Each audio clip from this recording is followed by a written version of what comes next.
Boa madrugada, pessoal. Bom dia, né? Eu vim fazer a segunda parte do vídeo a respeito da experiência que eu tô tendo com o Joab na escola, né?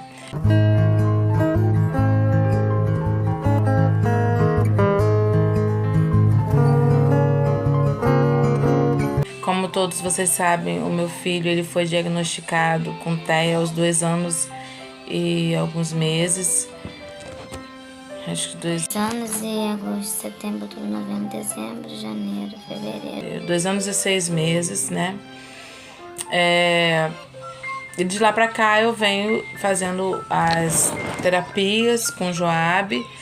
E depois, com 3 anos, eu me propus a colocar ele na escola, né? Juntamente com as terapias.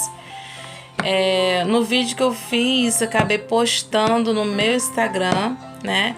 Porque eu tenho o Instagram do Joab que eu faço, que eu dedico às mães, aos cuidadores, a pessoas que buscam experiência com a pessoa, a criança que tem TEA.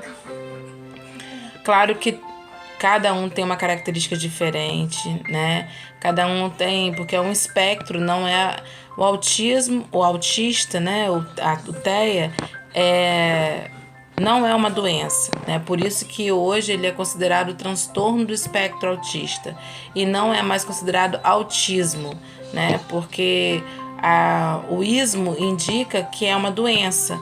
E hoje a ciência já comprovou que não é uma doença, é um transtorno.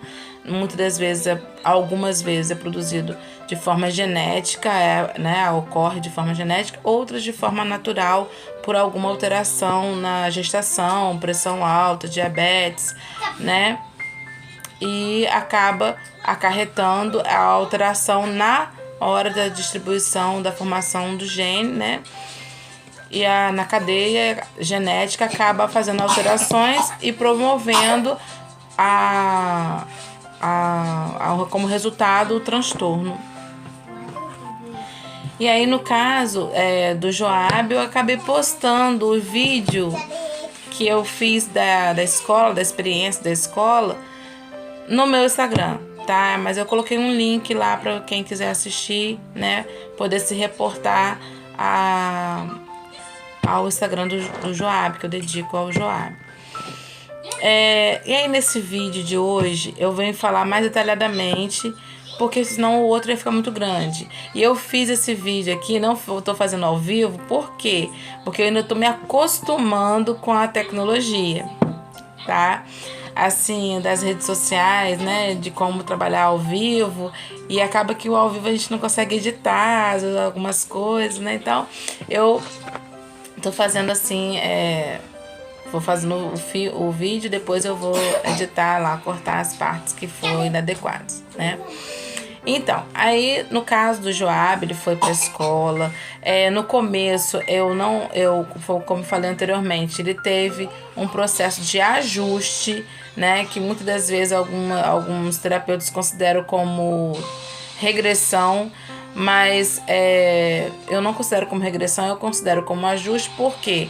Porque, por exemplo, no xixi e no cocô, em casa ele pedia, mas em casa era um ambiente um ambiente seguro, ele conhecia as pessoas, ele sabia, já que, no caso, eu, os irmãos, o pai, já estava habituado com como lidar com ele já tinha uma certa segurança, era uma zona segura. E na escola já não é assim, né? Já não tem essa zona de segurança. São pessoas diferentes, que ele não está acostumado, que também não estão acostumados com ele, então vai ter que começar a ter um relacionamento. E como todo relacionamento, gera às vezes uma insegurança, conflitos, né? E no caso do Joab não foi diferente. Então, no caso, ele pedia para fazer xixi e cocô e ele na escola não pedia, né? Ele deu assim, no começo do desfraude, quem fazia o horário do xixi e do cocô era eu, né? Que orientava os irmãos para poder colocá-lo para fazer xixi ou cocô.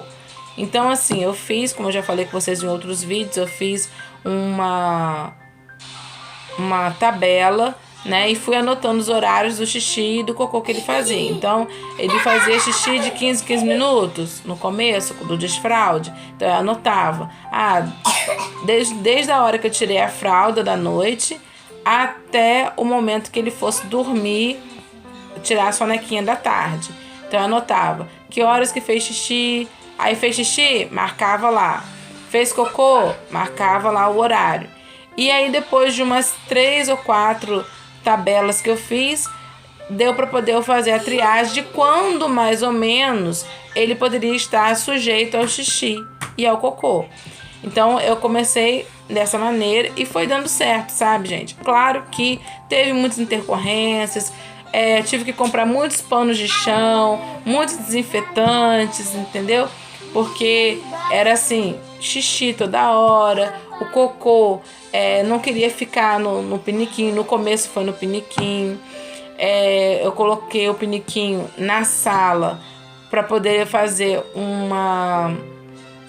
um poporri para ele de xixi e cocô através de vídeos, né? E aí vários musicais envolvendo xixi e cocô, Mundo Bita, vários outros que fazem vídeos infantis, que agora não estou me recordando. Mas teve também aquele Jairinho, né? Que também tem a parte de xixi, tem vários vídeos na internet. Nós conseguimos, eu acho que em torno de 22 vídeos falando sobre xixi e cocô, né? Diferenciando o que é xixi, o que é cocô. Então, aí a gente colocava ele ali. Quando que a gente colocava para ele fazer xixi e cocô? Quando estava perto do horário do xixi ou do cocô. E aí a gente ligava a televisão e colocava ali para ele. Pra quê? Para ele poder ficar sentadinho no piniquinho, senão não ia querer ficar sentado no piniquinho. Então, houve todo esse trabalho com ele desde os 2 anos.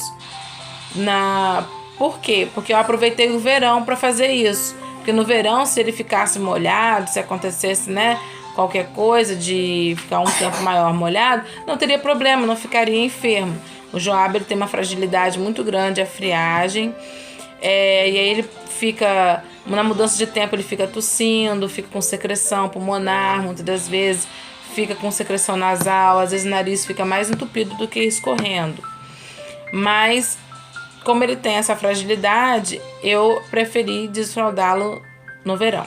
E aí, ao desfraldar, logo em seguida, no ano seguinte, que foi esse ano, né, que é esse ano, eu decidi colocar na escola. Para quê? Para ele começar a se identificar como pessoa, ele começar a ver que ele precisava pedir. E aí não tinha mais mamãe perto, não tinha mais irmão ou irmã.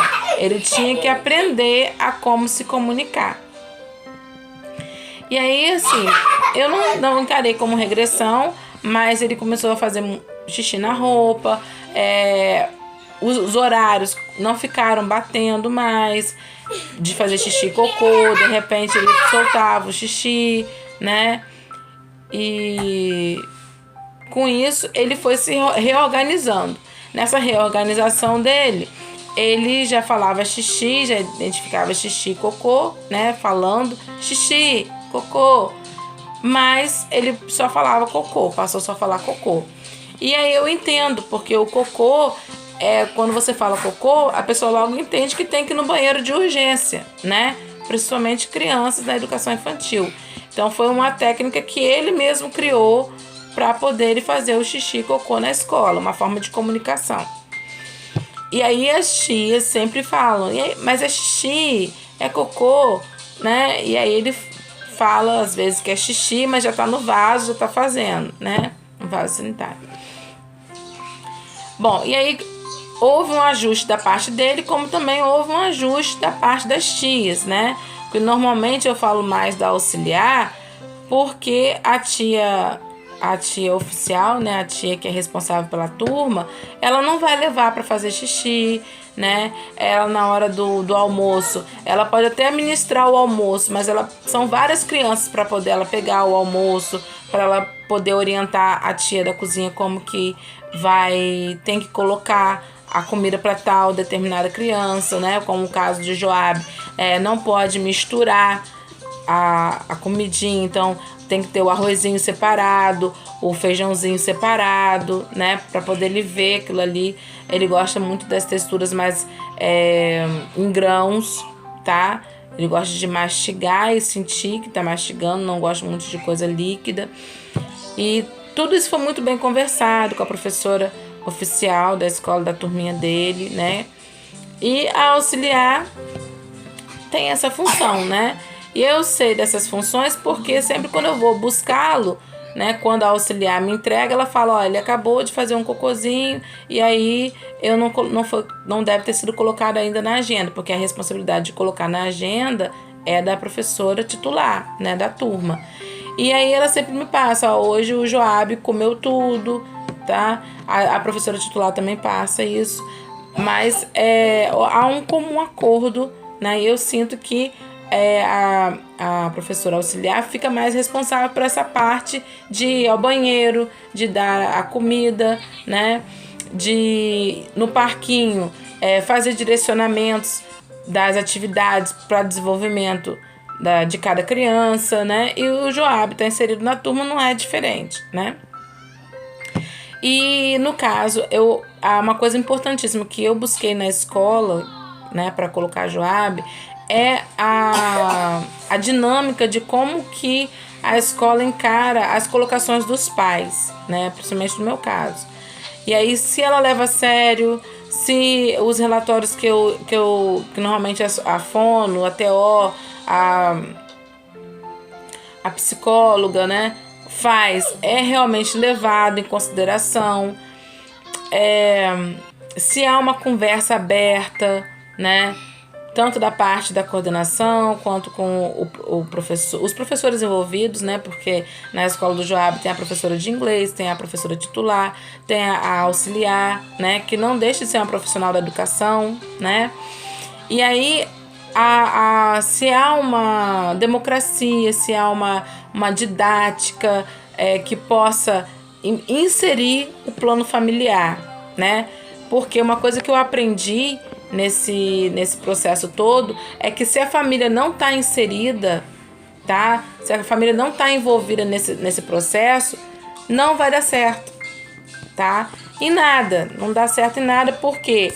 Porque quem conhece como é o seu filho é você, né? A escola fica lá em torno de quê? De 4 horas com a criança, 5 horas, né? Se a criança entra às 7 e sai meio-dia, né? São 5 horas. Se a criança entra às 7 e sai 11 horas, são 4 horas.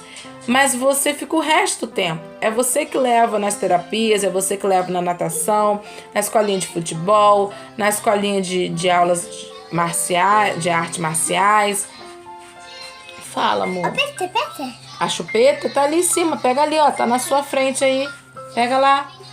Pega. Muito bem. Parabéns. Então, é você que conhece o seu filho, né? É você que vai dizer, vai orientar em como lidar. E cada criança é uma criança, né? Cada criança tem um mecanismo diferente de chamar atenção, né? Cada criança tem um mecanismo diferente de entender as colocações que são feitas. Vem cá, sobe aqui. Sobe o colo de mãe, vem cá. Né? Então, cada criança tem a sua forma de interagir, né? E lá nessa escola que Joab está, ela é muito bem colocado isso, entendeu? Quando eu chego lá para conversar com a coordenadora ou para conversar com a professora, elas sempre colocam à disposição, sempre em qualquer dificuldade. Olha, hoje eu não consegui trabalhar com o Joab, Joab hoje estava meio irritado, o que aconteceu, se ele está gripado. Se tiver qualquer alteração no organismo dele, ele acaba não querendo fazer, deixa a tesoura, acaba não querendo fazer, não querendo fazer a tarefa, né? E muitas das vezes elas perguntam também, e aí, como que você faz, como que você lida com isso? Não quer dizer que eu não encaro da forma que elas não saibam como fazer, claro que sabe. Mas quem conhece como trabalhar com Joab, né, sou eu, a mãe. É igual quando a gente vê o nosso filho que para todo mundo ele tá bem, só em ele passar a gente já sabe que ele não tá bem, né? E a gente fala, ih, fulano não tá bem. Mas parece tão legal, tão normal, e você entende que ele não tá bem. Por quê? Porque você conhece, você tá ali labutando, no dia a dia você conhece, né? E nada diferente do Joab, né? Botando ali. E com isso eu estou assim gostando muito da escola. Claro que tem ajustes a ser feitos, né? Mas esses ajustes é em relação para melhora, né, do Joab. E assim, as atividades, como eu tinha dito anteriormente, são bem lúdicas, né? A coordenadora sempre me coloca a par da auxiliar que está com o Joab, como que ela faz o trabalho com o Joab, se ela se identifica, né?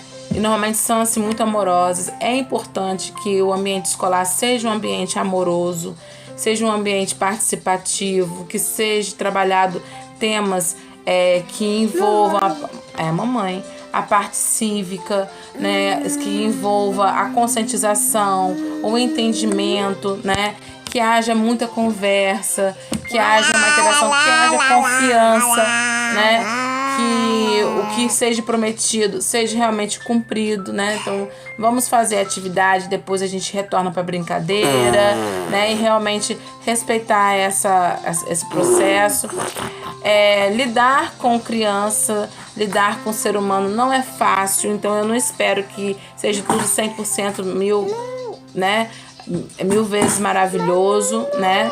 Não espero isso, porque a gente é falho e cada dia a gente está de uma maneira, né? O que nos mantém mesmo é a formação da nossa personalidade que é desenvolvida no decorrer do nosso desenvolvimento humano, tá? E as atividades que são colocadas para o Joab são atividades que buscam o desenvolvimento dele, tá?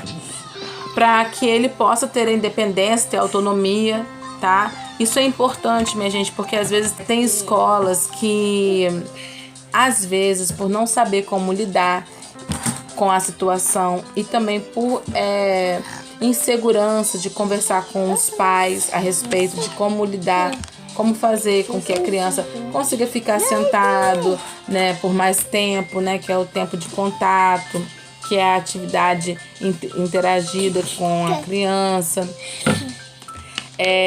acaba mascarando a situação, né? De que forma? Às vezes a criança naquele dia não estava bem para fazer a atividade e acaba conduzindo a criança para fazer, né? Ou então deixa aquela atividade que não acaba conduzindo aquela atividade para que aquela criança não faça. Por exemplo, a atividade da escrita, essa criança não faz bem, então eu vou evitar que ela faça a atividade de escrita, né? Isso é importante, essa colocação, gente, porque o nosso objetivo com os nossos filhos é que ele venha se desenvolver, porque os nossos filhos vão ser inseridos no mercado de trabalho, no ambiente social, né? E no caso, se ele não for no mercado de trabalho, ele vai estar envolvido no ambiente social. E ele precisa desenvolver a parte do cognitivo, ele precisa saber se colocar, a interação com a sociedade, né? É necessário. E se mascara, né, a situação, o que começa a acontecer? Você não sabe se realmente o seu filho está apto para o próximo ciclo. Mamãe falou que não é para fazer isso. Ou se ele não está apto, né? E aí gera aquela insegurança. Quando for, né, no caso, levar em consideração na escolha da escola, isso deve ser levado em consideração. Não só o preço, né, que são são muitos gastos, né? Mas também, não só, mas o benefício, né? O benefício do que essa escola vai trazer. Por quê? Nós sabemos que de tempos em tempos o nosso cérebro ele faz as podas neurais. Então, se o seu filho ele tem habilidades a ser desenvolvidas e tem atividades para ser habilidades a serem desenvolvidas e ele não é desenvolvido, aquilo que não é trabalhado acaba sendo descartado. É igual quando a gente faz a compra do mês. Aquilo que a gente não utiliza acaba fazendo o quê, gente? Estragando, né?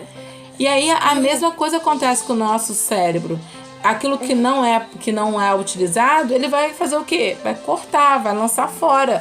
E às vezes, muitas das vezes, para você retornar aquela habilidade, é um dispêndio muito grande de energia, é um gasto de paciência, de entendimento, de desenvolvimento de técnicas, estratégias para poder aquela habilidade ser alcançada.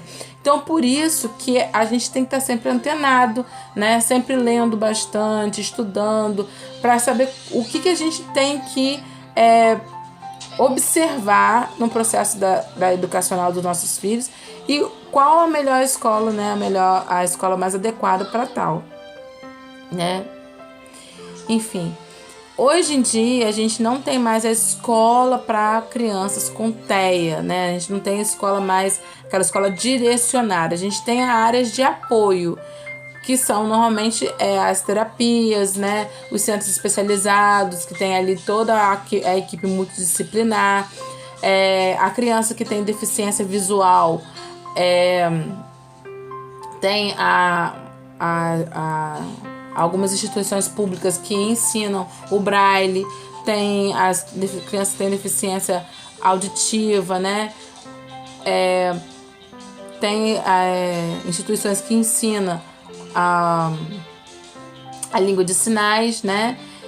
Enfim, mas são instituições que ensinam, mas não tem ali a escola para essas crianças.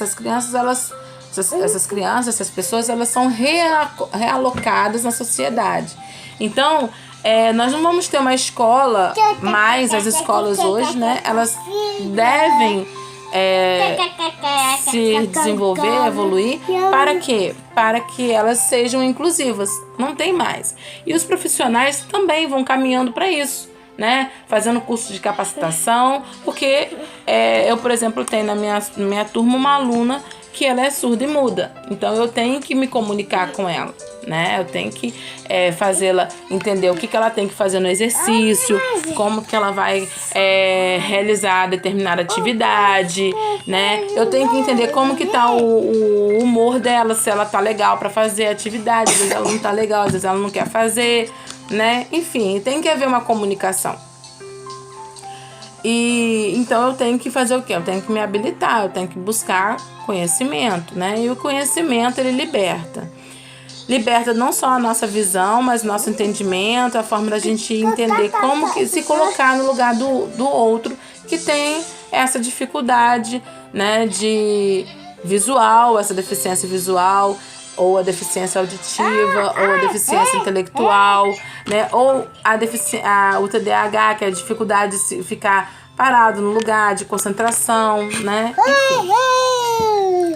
Então, pessoal, o que eu tinha para dizer a vocês a respeito da escola de Joab, como que tá o comportamento dele na escola, o desenvolvimento, é isso. Tem muito mais a ser falado, mas não dá porque fica muito grande o vídeo, né? Acaba ficando enfadonho.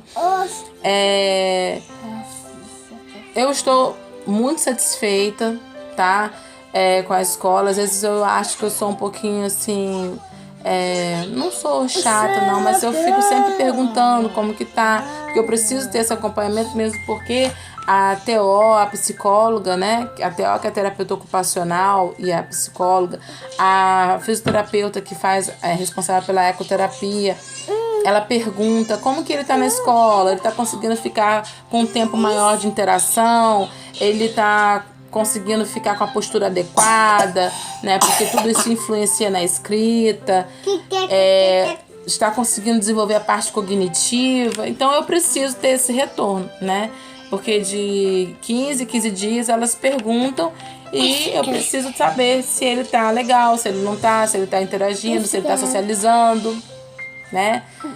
E por isso eu tenho que perguntar, até mesmo para elas fazerem os relatórios e ver as habilidades que ele deveria alcançar, se alcançou, né? E anelar isso à terapia, tá? Ó, obrigada por tudo. Qualquer dúvida também que vocês queiram colocar, qualquer comentário, pode fazer, né? Que esse canal foi feito para isso mesmo, para poder a gente ter essa interação. Não sei tudo, tá? Tô em processo de aprendizado e a gente acaba partindo desse mundo não conhecendo tudo, né? Com Deus, tá? Até a próxima, se Deus quiser.